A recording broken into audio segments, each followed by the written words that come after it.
Assalamualaikum warahmatullahi wabarakatuh. Om Swastiastu, salam kebajikan dan salam sejahtera bagi kita semua. Hai teman-teman, perkenalkan nama saya Alinda Sari dengan NPM 1940200132 dari Prodi Akuntansi Fakultas Ekonomi dan Bisnis Universitas Pasundan. Pertama-tama saya ucapkan terima kasih banyak kepada Bapak Profesor Dr. Haji Horas Julius SE selaku dosen pengampu metodologi penelitian ekonomi dan bisnis yang memberikan tugas ini sebagai tugas akhir. Saya ucapkan terima kasih banyak. Nah, di video kali ini saya akan review atau menganalisis, atau teman-teman juga dapat bilang kalau ini membelah jurnal ya. Nah, secara singkat dan cepat, teman-teman mohon perhatikan video yang akan saya jelaskan selanjutnya. Nah, di sini saya akan menganalisis atau membedah jurnal yang berjudul Pengaruh Sistem Akuntansi Keuangan Daerah, Aksesibilitas Laporan Keuangan, dan Pengendalian Internal Terhadap Akuntabilitas Pengelolaan Keuangan Daerah. Nah, ini jurnal ilmiah dari Wahana Akuntansi yang diterbitkan oleh Zeni Antika, Yunika Murdianti, Hafifah Nasution di Universitas Negeri Jakarta pada tahun 2020. Selanjutnya, nah di sini ada rumusan masalah.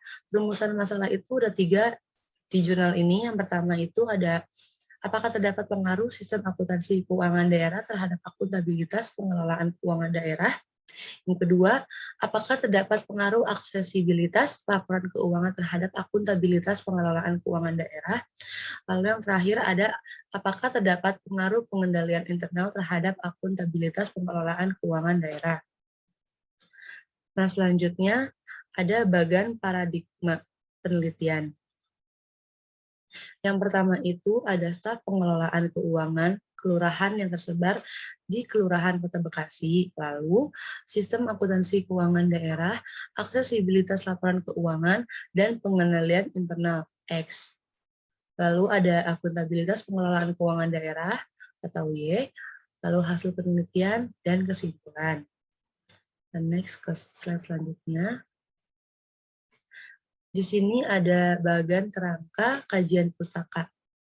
Nah, kajian pustaka ini ada 6 kajian pustaka. Yang pertama ada teori stewardship, lalu ada akuntabilitas pengelolaan keuangan daerah, lalu pengelolaan keuangan kelurahan, sistem akuntansi keuangan daerah, aksesibilitas laporan keuangan, dan yang terakhir ada pengendalian internal. Nah, hipotesisnya sendiri dia di sini ada 3 hipotesis ya. Hipotesis yang pertama itu sistem akuntansi keuangan daerah berpengaruh positif terhadap akuntabilitas pengelolaan keuangan daerah. Hipotesis yang kedua itu aksesibilitas laporan keuangan berpengaruh positif terhadap akuntabilitas pengelolaan keuangan daerah. Lalu hipotesis ketiga yang terakhir ini ada pengendalian internal berpengaruh positif terhadap akuntabilitas pengelolaan keuangan daerah. Selanjutnya. Nah, di sini ada jenis penelitian. Jenis penelitian ini menggunakan penelitian kuantitatif. Nah, jadi pengumpulan data ini menggunakan kuesioner yang akan diberikan kepada responden dengan survei langsung atau menggunakan fitur Google Form dan via Dropbox pada kelurahan yang ada di Kota Bekasi. Nah, selanjutnya ada operasional variabel. Nah, operasional variabel ini ada 3 bagian, yaitu variabel, dimensi, indikator, dan skala. Jadi kan saya nge-share yang baru ya. Nah, variabel yang pertama itu ada akuntansi keuangan daerah. Definisi variabelnya itu, Mahmudi pada tahun 2016 menyatakan bahwa sistem akuntansi keuangan daerah adalah serangkaian prosedur manual maupun yang terkomputerisasi mulai dari pengumpulan data, pencarian, pengiktisaran sampai dengan pelaporan posisi keuangan dengan operasi keuangan pemerintah daerah. Nah, dimensinya itu ada 2. Dimensi yang pertama informasi dan disclosure atas aktivitas dan kinerja finansial pemerintah daerah. Yang kedua, sistem pencatatan dan laporan. Nah, indikatornya sendiri ada 4 indikator. Yang pertama itu, basis akuntansi sebagai suatu kegiatan pada transaksi yang dilakukan dari pencatatan hingga pelaporan keuangan. Yang kedua, ada unsur-unsur laporan realisasi anggaran. Yang ketiga, penyusunan APBD. Yang keempat, penyusunan laporan keuangan. Nah, lanjut. Yang kedua ini, variabel yang kedua itu, aksesibilitas laporan keuangan.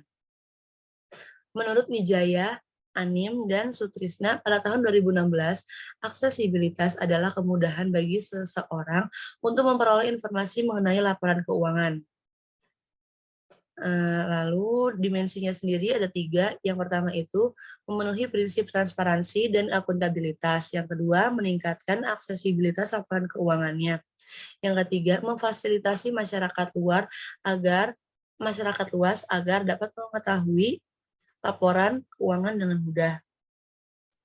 Lalu indikatornya sendiri ini ada 3 indikator. Yang pertama keterbukaan, kedua kemudahan, yang ketiga yaitu mudah diakses. Nah, variabel yang ketiga ini ada pengendalian internal.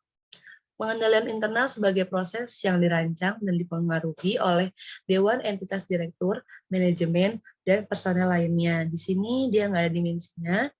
Lanjut ke indikator, ada 5 indikator. Yang pertama itu lingkungan pengendalian, yang kedua kegiatan pengendalian, yang ketiga penilaian risiko, yang keempat informasi dan komunikasi, dan yang terakhir ada pemantauan pengendalian intern. Nah, variabel yang terakhir ini yaitu akuntabilitas pengelolaan keuangan daerah. Definisi variabelnya menurut Halim pada tahun 2019, akuntabilitas merupakan kewajiban-kewajiban dari individu atau penguasa yang dipercayakan untuk mengelola sumber daya publik yang bersangkutan untuk dipertanggungjawabkan. Nah, dimensinya itu ada 2. Yang pertama, mencari jawaban atas perihal yang dipertanggungjawabkan. Yang kedua, membandingkan dengan apa yang seharusnya terjadi. Lalu indikator sendiri ada 3 indikator. Yang pertama itu pelaporan, kedua pencarian informasi atau investigasi, dan yang keempat itu, yang ketiga, penilaian atau verifikasi, yang terakhir adalah pengawasan. Kita balik lagi ke PPT. Ya. Nah, ini slide materi terakhir, yaitu populasi dan sampel. Populasi dalam penelitian ini adalah seluruh bagian yang terlibat dalam pengelolaan keuangan daerah pada kelurahan yang ada di Kota Bekasi. Nah, teknik pengambilan sampel ini menggunakan sampel random sampling. Nah, penentuan sampel sendiri menggunakan rumus Roscoe, yaitu minimal 10 dikali jumlah variabel. Maka jumlah sampel dalam penelitian ini menjadi minimal 40 responden yang terlibat dalam pengelolaan keuangan kelurahan yang tersebar di seluruh Kota Bekasi. Lalu ada model penelitian. Nah, model penelitian yang digunakan dalam jurnal ini menggunakan model regresi dan tidak terjadi heteroskedastisitas. Yang terakhir ada metode pengujian hipotesis. Uji hipotesis yang dilakukan dalam penelitian ini terdiri dari 3 uji. Yang pertama itu ada uji koefisien determinancy atau kita bisa sebut R2. Yang kedua ada uji hipotesis parsial atau uji T, dan yang terakhir ada uji hipotesis simultan atau uji F. Nah, kita udah ada di penghujung video. Akhir dari video ini saya ucapkan terima kasih banyak kepada teman-teman sekalian yang sudah bersedia meluangkan waktu untuk menonton video ini. Kurang lebihnya mohon dimaafkan. Salam dari saya. Wassalamualaikum warahmatullahi wabarakatuh.